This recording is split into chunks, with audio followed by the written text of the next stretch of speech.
Om Shanti, everyone. I'm going to talk about spiritual wisdom and how it helps me. At this time of coronavirus, there's so much uncertainty, fear, and anxiety that a dose of spiritual wisdom in our lives can not only help us directly, but help us to help those who are around us in that state of fear. There are three things about using wisdom in our practical lives that I'd like to talk about. The first is that it should be simple. To understand, have deep and subtle implications. The second is it should be easy to apply. And the third is that it should help me balance out the different aspects of my life. When I first came to Brahma Kumaris in 1975, I was so relieved to find that these three aspects were so available for me. The basic knowledge was simple. I'm a soul. I have a body through which I play my different roles. It's my instrument of both expression and experience. I'm involved in an unlimited play, which also has simple rules.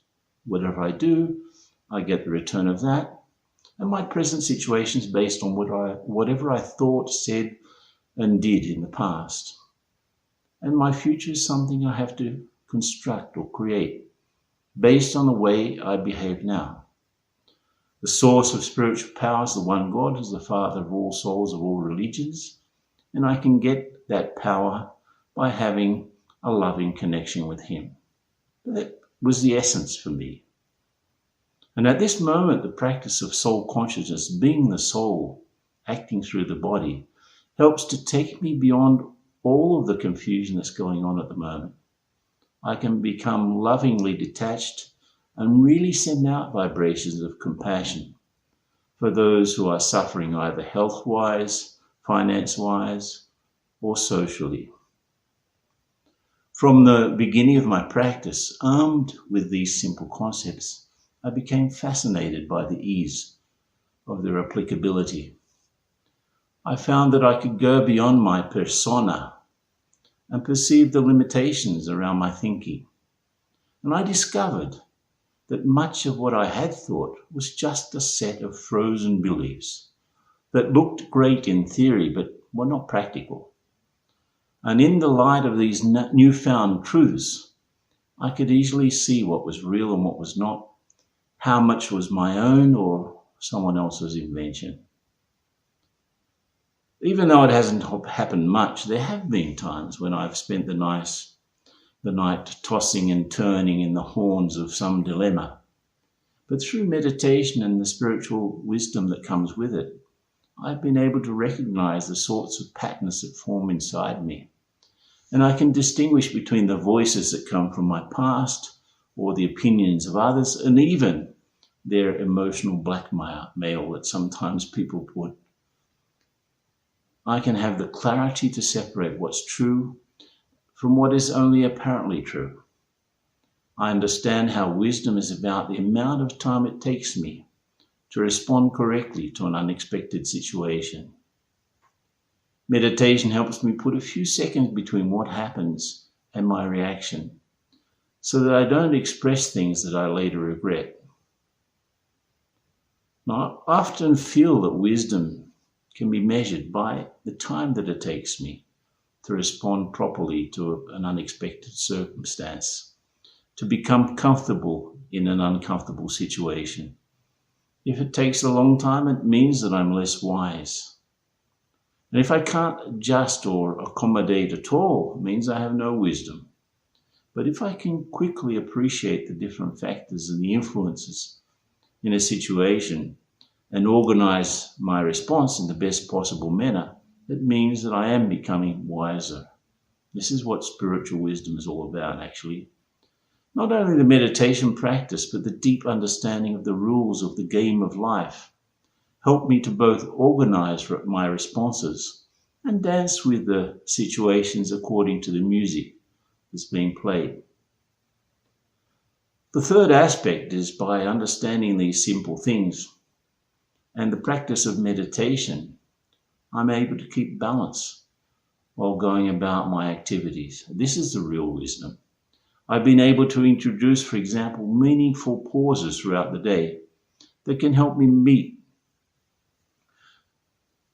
the requirements of the situation, organize the traffic of my thinking. When I understand the simple analogy of the inner being having a charge like a battery, then I naturally become concerned about how to charge myself when I need, how to connect up with the power source who's God.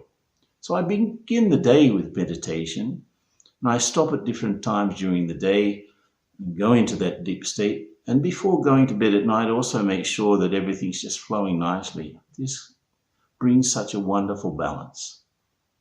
Nothing that runs on a battery can go on without stopping for a charge now and then.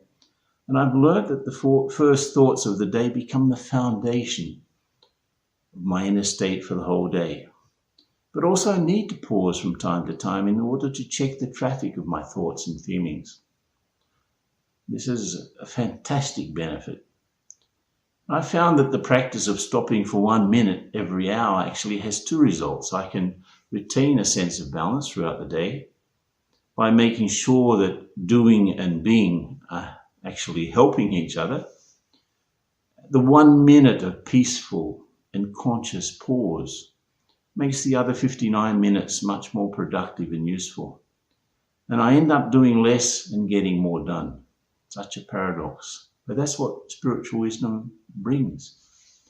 In essence, these simple concepts and the practice of easy Raj Yoga meditation have always been helping me to face any circumstance that the play of life is able to bring in front of me.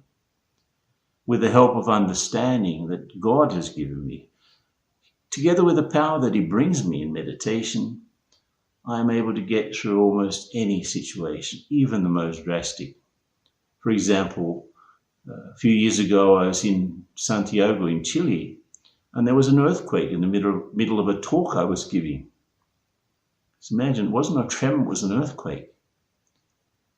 Immediately, all of the wisdom and the spiritual power that I had accumulated over time was present in me. And I just thought, oh, an earthquake is happening. Let me just adjust. And I was able to. Some people didn't go into a state of panic, and I asked them why not. They said because we're in a wooden building. Everyone else ran out, but they stayed sitting. In an earthquake, wooden buildings normally stay standing. Brick ones don't. So I thought, wow, this is pretty practical wisdom. But at the same time, I was able to adjust immediately. So definitely I attribute that to the practice of Raj Yoga meditation. Thanks for listening.